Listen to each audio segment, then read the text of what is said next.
This is a special edition of the Minnesota Majority Report. Minnesota Majority would like to thank Pat Anderson, president of the Free Market Institute, for allowing us this opportunity to welcome Lord Christopher W. Monckton, 3rd Viscount Monckton of Brenchley, to the Minnesota Majority Report. Welcome, Lord Monckton. Well, it's a real pleasure to be here, and thank you very much for giving me this opportunity. We're pleased to have you. Lord Monckton, you told Glenn Beck that you had prompted a friend to fund the lawsuit against the British government to prevent the showing of inconvenient truth in the schools. And the quote from Glenn's show is, "It was to fight back against this tide of unscientific, freedom-destroying nonsense." Please put this subject in context. How long has this battle been going on, and what kind of progress has the voice of reason and common sense had against global warming hysteria? That's a lot of questions all in one. But to answer the earliest question first, if you like, when did all this begin? The global warming scare began when in 1958, in March, on the slopes of Mauna Loa, which is a mountain in Hawaii, volcanic mountain, Charles David Keeling began doing the first accurate measurements worldwide of the amount of carbon dioxide in the atmosphere.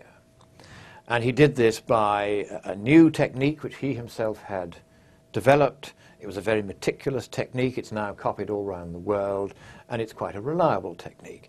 And he discovered that by about 1 to 2 parts per million per year, the concentration of carbon dioxide in the atmosphere is rising.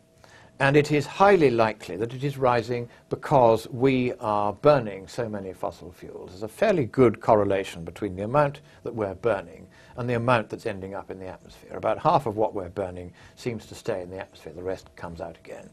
So it does look as though we are causing an increase in CO2 concentration. But the debate among the scientific community is on whether this matters.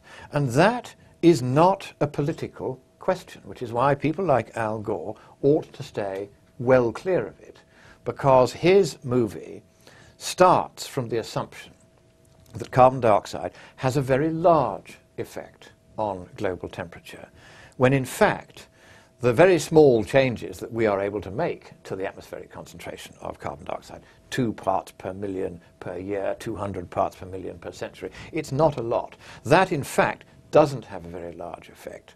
So Gore tends to exaggerate, as indeed the UN exaggerates, but Gore exaggerates even beyond the UN. And when his case came up in front of the High Court at the instigation of me and others, in fact the case was brought in the end by a Kent lorry driver who had 2 children of school age and did not want them to be propagandized by anyone on either side of any debate. He wanted the truth. He didn't want lies told to his children in school.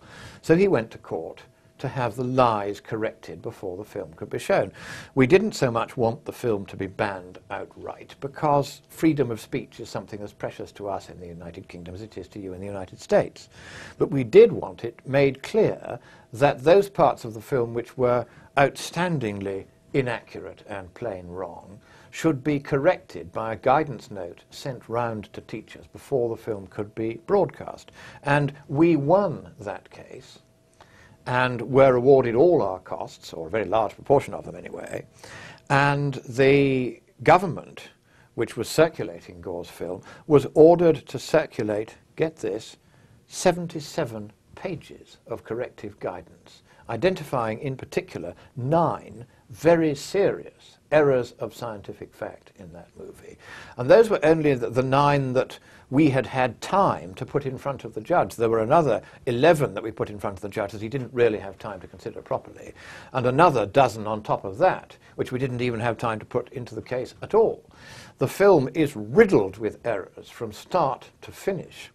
It is an extraordinary fact that all those errors point in one direction at all, and none in the other. They all point towards exaggerating a problem where there is one and making up a problem where there isn't. In other words, these errors are not accidental. They are deliberate errors, peddled by a man who is hoping to make, and indeed has already made, a very large financial fortune by what in fact is fraud.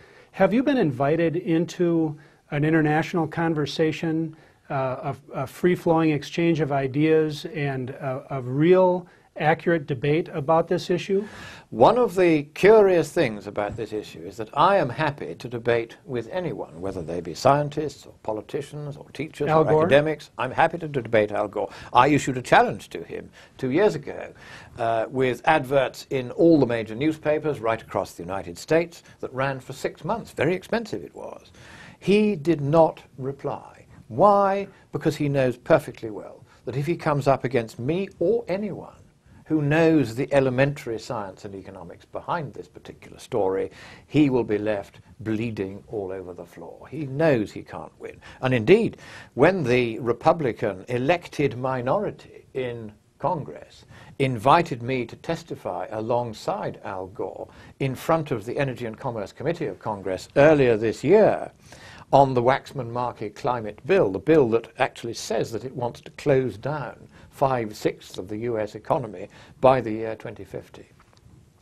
I was invited, I jumped on the plane. By the time I landed, the Democrats, after hearing from Al Gore, withdrew the invitation that had been sent to me to attend the hearing. After you had landed? After I'd landed.